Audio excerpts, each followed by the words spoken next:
Так, сегодня мы наконец-то разберем, нужно ли изучать грамматику, чтобы свободно говорить на русском.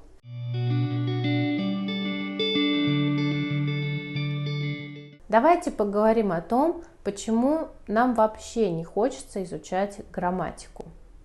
Возможно, у кого-то был очень плохой опыт изучения иностранного языка. Не обязательно русского, может быть, английского или французского. Человек потратил годы на правила и исключения, но так и не смог заговорить. Может быть, кто-то просто хочет выучить как можно больше фраз, как можно больше диалогов и не тратить время на теорию. Еще есть люди, которые верят в идею изучения языка путем полного погружения в его среду. Наверняка вы слышали их аргумент о том, что дети изучают свой родной язык через живое общение. Здесь есть свои подводные камни, о которых мы поговорим чуть позже. Также некоторые полагают, что грамматика сама по себе очень скучна и трудна. Напишите, пожалуйста, в комментариях, согласны ли вы с этими точками зрения.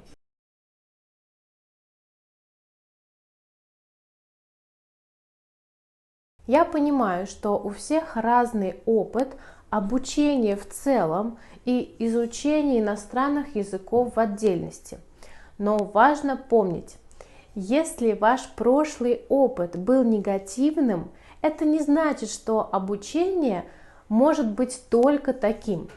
Мы изучаем грамматику не для того, чтобы знать все правила и исключения. Мы изучаем грамматику, чтобы грамотно выражать свои мысли на иностранном языке, в нашем случае на русском языке.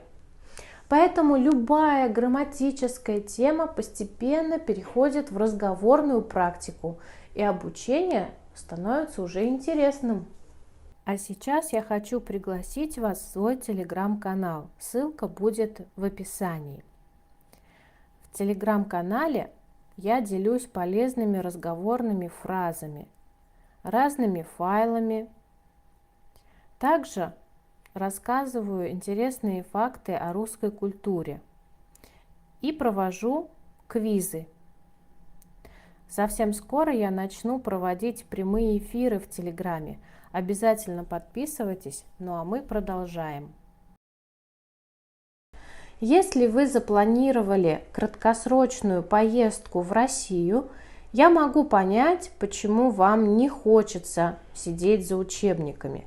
В этой ситуации действительно глубокое изучение грамматики может быть необоснованным, хотя какие-то базовые конструкции, на мой взгляд, все равно нужно понимать.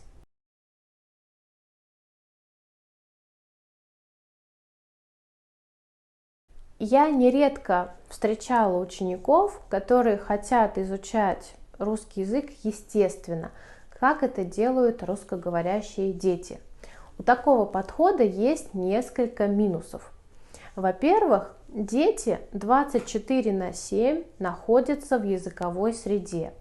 Они общаются с родственниками, которые, кстати, иногда исправляют их ошибки, с друзьями, смотрят мультфильмы, читают книги на русском языке и так далее. Иностранцу очень трудно создать для себя такие условия, чтобы постоянно слышать русскую речь.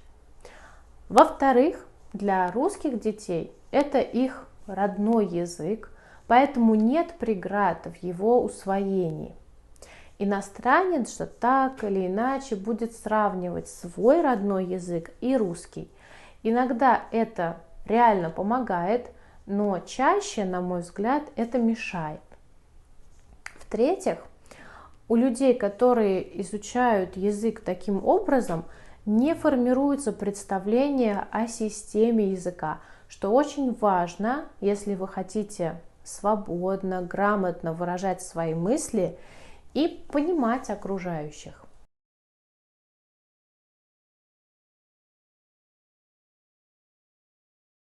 Изучать грамматику трудно.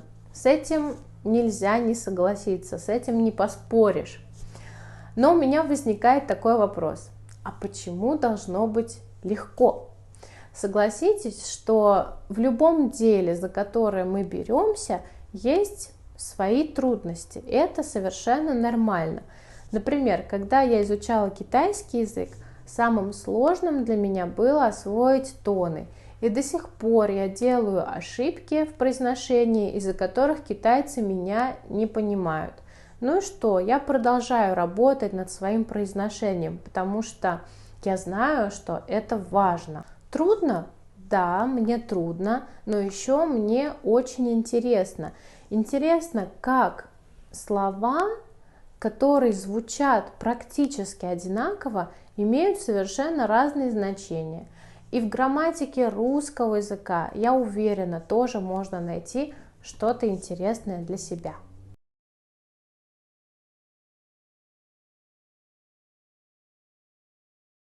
Значит ли все это, что я призываю вас изучать грамматику русского языка? Нет. Я просто хочу, чтобы вы понимали, что происходит, когда вы знаете грамматику и когда вы ее не знаете.